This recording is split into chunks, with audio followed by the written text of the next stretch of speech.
بسم اللہ الرحمن الرحیم۔ السلام علیکم ناظرین، آپ دیکھ رہے ہیں عثمان کسانہ یوٹیوب چینل۔ آج میں ڈاکٹر عبدالقدیر خان صاحب کو خراج تحسین پیش کرنے کے لیے، خراج عقیدت پیش کرنے کے لیے یہ ویڈیو ریکارڈ کر رہا ہوں، جس میں ہم نہ صرف ان کے سفر آخرت کا اور ان کی آخری رسومات کا تذکرہ کریں گے، بلکہ میں ڈاکٹر صاحب کی زندگی کے بارے میں چند ایک باتیں آپ سے شیئر کرنا چاہتا ہوں جو شاید اس سے پہلے آپ کے علم میں نہ ہوں، جو ایک عام طور پہ ڈاکٹر صاحب کے بارے میں انفارمیشن یا معلومات لوگوں کے پاس ہے۔ میں اس سے ہٹ کے ایک دو باتیں آپ سے کرنا چاہتا ہوں۔ سب سے پہلی بات تو یہ کہ ڈاکٹر عبدالقدیر خان کو محسن پاکستان کیوں کہا جاتا ہے؟ ڈاکٹر عبدالقدیر خان کا ایک بہت بڑا احسان پاکستان پر یہ ہے کہ انہوں نے وطن عزیز کا دفاع ناقابل تسخیر بنانے کے لیے ہمارا ایٹمی محاذ سنبھالا اور ملک کو ایک ایٹم بم دیا، جس سے پاکستان ناقابل تسخیر ہو گیا، پاکستان کا دفاع مضبوط ہو گیا۔ یہ ڈاکٹر عبدالقدیر کا ایک احسان ہے پاکستان پر کہ انہوں نے ملک کو ایٹم بم دیا۔ ان کا ایک اور بھی احسان ہے وطن عزیز پر، جو میں آج کی ویڈیو میں آپ سے شیئر کروں گا۔ سب سے پہلے تو یہ بتاتا ہوں کہ ڈاکٹر صاحب بھوپال کے رہنے والے تھے اور وہ پاکستان بننے کے بعد 1952 میں پاکستان تشریف لائے۔ وہ اس ملک میں آنے کے بعد اپنی تعلیم مکمل کرنے کے بعد ایک لاشعوری طور پہ وطن عزیز کی محبت میں گرفتار ہو گئے تھے اور ان کا اوڑھنا بچھونا تھا پاکستان کی خدمت۔ وہ کچھ عرصے کے لیے پاکستان سے باہر گئے، جو ہر انسان کرتا ہے، اور اس کی اپنی سوچ ہوتی ہے اپنا کریئر ڈیولپ کرنے کی، اپنی لائف بنانے کے لیے، اپنی تعلیم مکمل کرنے اور پھر مستقبل کے خوابوں کو عملی جامہ پہنانے کے لیے۔ ڈاکٹر عبدالقدیر یورپ میں رہنے کے باوجود اپنی توجہات کو پاکستان سے کاٹ نہیں سکے تھے۔ میں اس تمام تفصیلات اور پورے واقعات کی طرف آپ کو نہیں لے کے جانا چاہتا جن سے آپ سب لوگ واقف ہیں۔ مختصراً یہ کہوں گا کہ ذوالفقار علی بھٹو جب وزیر اعظم تھے، اس وقت جب یورپ میں قیام کے دوران ڈاکٹر عبدالقدیر خان کو یہ یورینیم افزودگی کے تمام معاملات اور پروسیس کے بارے میں جب آگاہی ہوئی، ان کی سوچ بنی، تعلیم وہ پہلے حاصل کر چکے تھے، انہوں نے چاہا کہ میں یہ چیز لے کے جا کے اپنے ملک کی خدمت کروں، یہاں آؤں۔ پھر یہاں آئے، حکومتوں نے ان کو سپورٹ دی، ادارے بنے، ریسرچ انسٹیٹیوٹ بنے۔ بالآخر ہم نے 1998 میں اپنے روایتی دشمن بھارت کی جواب میں، پہلے بھارت نے ایٹمی دھماکے کیے، ہم نے جواباً ایٹمی دھماکے کر کے ملک کو دفاعی طور پہ ناقابل تسخیر بنا دیا۔ اب یہ دن 28 مئی 1998 کا پاکستان کے ایٹمی قوت بننے کا دن، اس دن کے بعد سے ڈاکٹر عبدالقدیر خان پوری دنیا میں لوگوں کی، مسلمان دشمن طاقتوں اور پاکستان دشمن طاقتوں کی آنکھ میں کھٹکنے لگے تھے۔ حالانکہ یہ ایک پورا ٹیم ورک تھا، پورا پروسیس تھا، اداروں کی سپورٹ تھی، حکومت کی سپورٹ تھی، پولیٹیکل سپورٹ تھی، میسز کی، عوام کی سپورٹ تھی، لیکن ان تمام وجوہات اور تمام جو ہم کہہ سکتے ہیں عوامل تھے، ان کے باوجود تنہا ڈاکٹر عبدالقدیر خان کو نشانہ بنایا گیا۔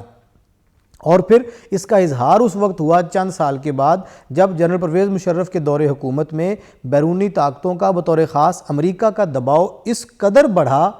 قدر دباؤ بڑھ گیا کہ ڈاکٹر عبدالقدیر خان کو گرفتار کرنے اور ان کو خدا نخواستہ ملک سے لے جانے کی باتیں ہونے لگیں۔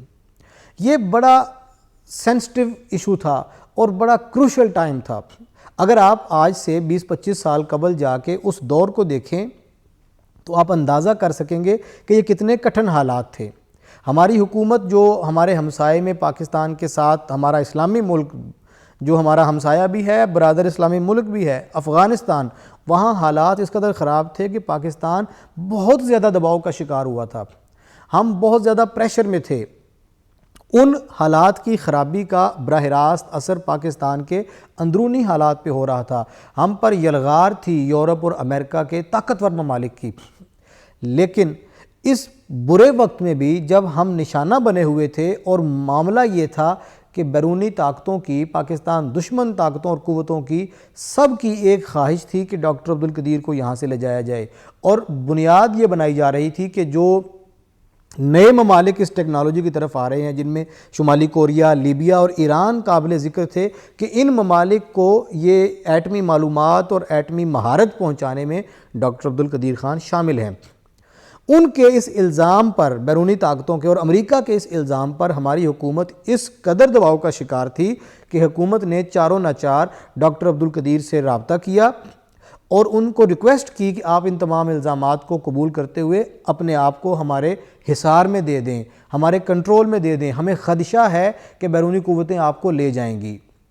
یہ کسی ایک شخص کی بات نہیں تھی، ڈاکٹر عبدالقدیر کا معاملہ نہیں تھا، دراصل یہ پاکستان کی طرف وہ نظریں اٹھ رہی تھیں اور نشانہ پاکستان تھا کہ جب یہ چیز ثابت ہو جائے گی پھر ہم پاکستان سے اس کے جو اسٹریٹجک معاملات ہیں اور جو ہمارے پاس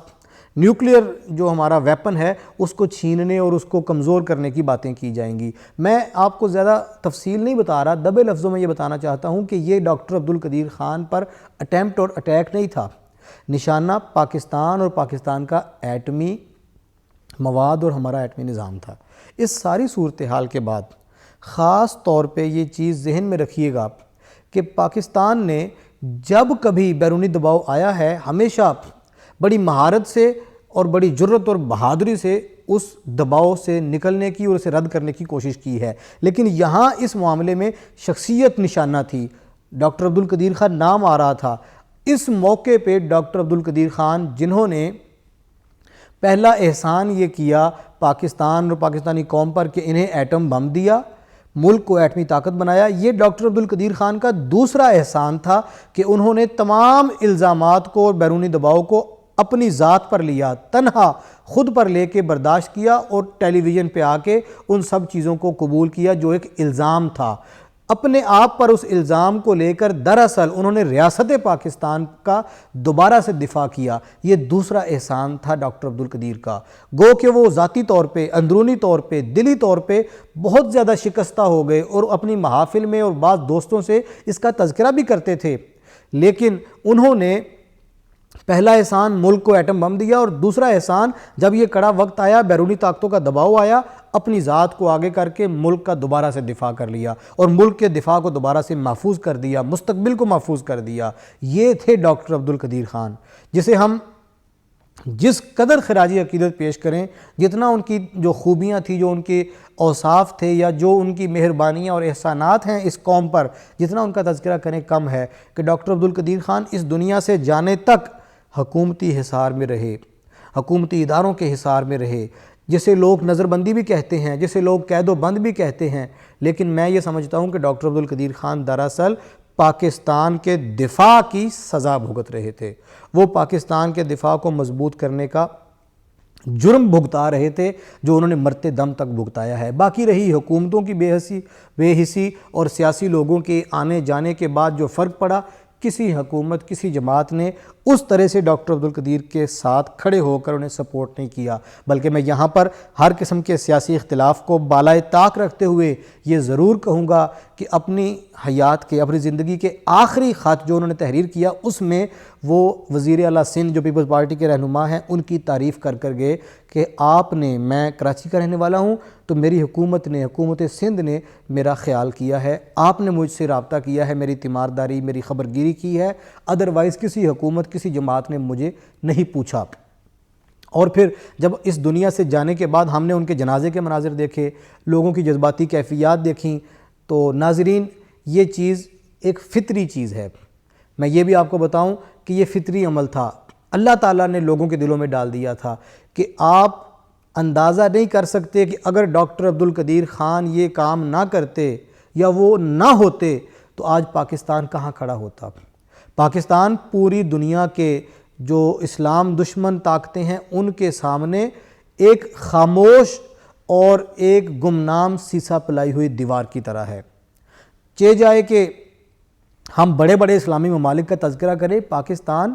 ایٹمی قوت ہونے کے ناطے سے پوری اسلامی دنیا کا ہیرو ہے، لیڈر ہے، اور ہمارے جو ایٹم بم ہے اس کو اسلامی بم کہا جاتا ہے، اس لیے کہ کم و بیش 60 کے قریب جو اسلامی ممالک ہیں سب کو آسرا ہے کہ پاکستان کے پاس ایک مضبوط ایٹمی قوت ہے۔ ہم لوگ جدید ٹیکنالوجی میں مہارت رکھتے ہیں اور ہمارا برادر اسلامی ملک پاکستان ہے، یہ پوری دنیا میں بسنے والے مسلمانوں کے جذبات ہیں۔